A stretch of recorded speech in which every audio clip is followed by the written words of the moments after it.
Hi, this is Neil at Italia Autos, and in this video I'm going to show you how to remove a swirl flap manifold from a 2.4 engine. This is a scrap engine, so it is being taken apart and never ever going back together again.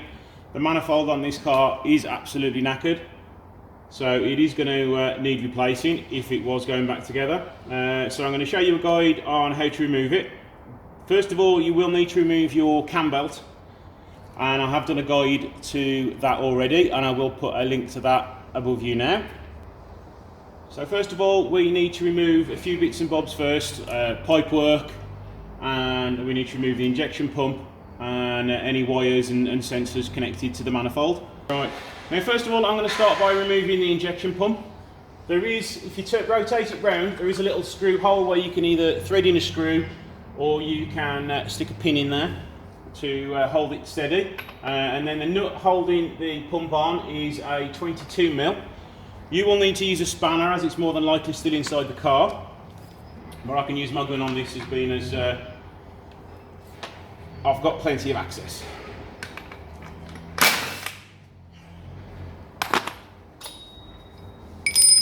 And now you'll just want a little bit of a pry to get the end off if it's not loose already. And now we need a 12mm socket with an extension on it, so we can then get in to remove the three 12mm bolts on the end.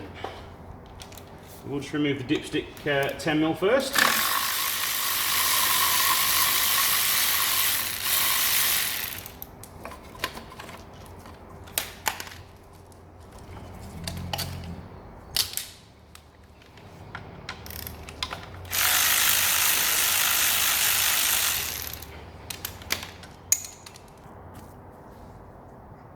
And now we do just need to remove the pipework for the fuel.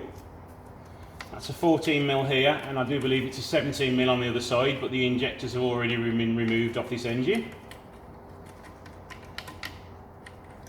So pull that out the way. And now we should be free to get in to remove the three 12mm nuts on here.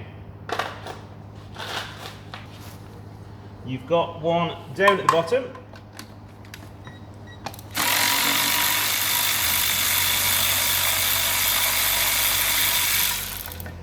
one in at the side,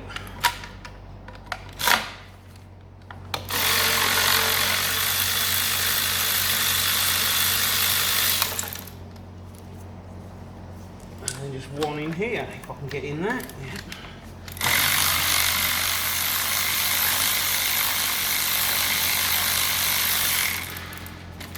Now there are quite a few bits which need stripping off this engine. It's not a DIY job, you do need to have some experience to do this.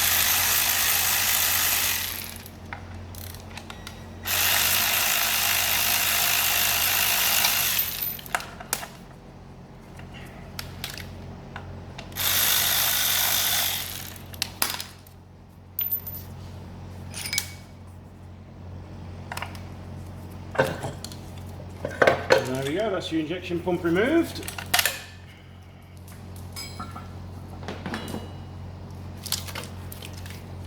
And now let's focus on getting all the pipe work out of the way.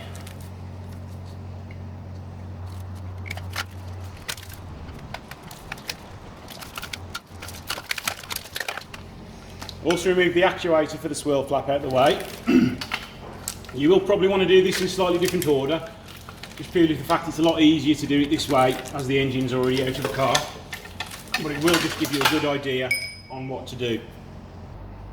Now you want to remove all the pipe work from here. You can remove them from here, but I like to do it from the bottom here. It just gives you as much room as possible to get in and get everything out.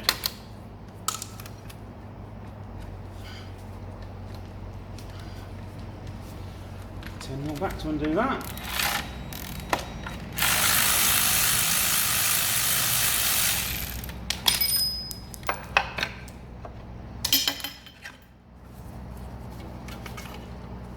These should be okay left where they are because you can work around them, but if you do need to, you can disconnect it here as well, and that will then give you plenty of room to get in and remove everything else. So it's a few more 10mm bolts to undo. Now need to remove this pipe out of the way. I have removed all the 10mm nuts, but the EGR valve is now in the way, so we do need to remove that as well.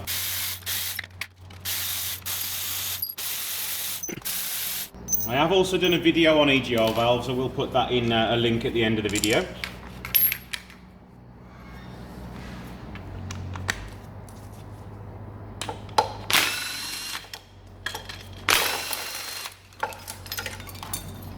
As you can see there, this is rather caked and blocked up.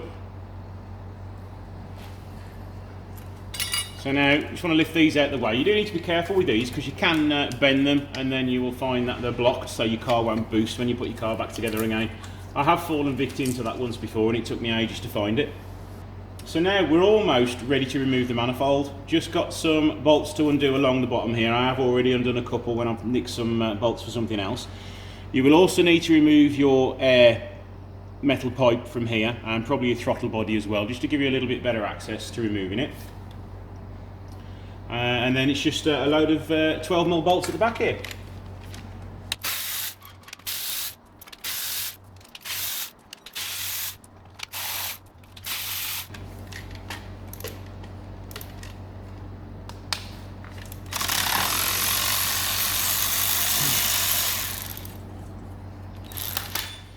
And now the next issue, you can't get to this bolt here.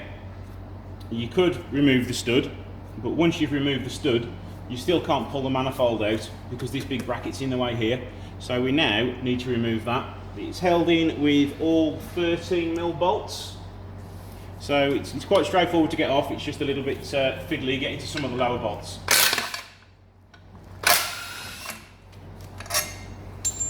But as the engine's out, it's one heck of a lot easier.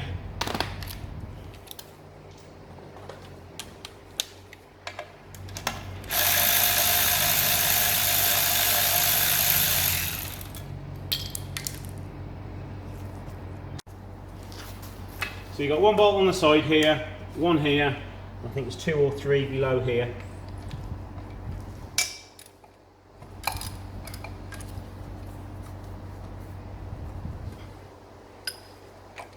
Access is not very good on these here, you do have to get into them blind. So I will give you an idea of where they are once I've removed it.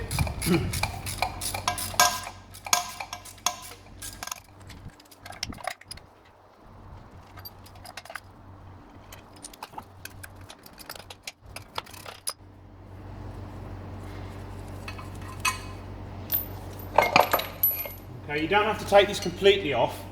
You just need to move it forwards out of the way. That will then give you enough access to get to this bolt and pull the manifold out. So as you can see on the back of here, you've got one bolt here, one in there, and then one on the side there, and then the final one is just in there, sorry.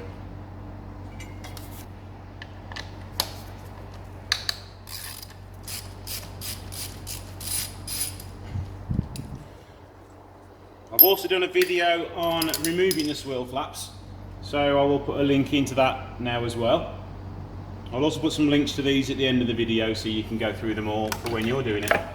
So now we should be clear to remove the manifold, as we are. Just one more connector here to undo.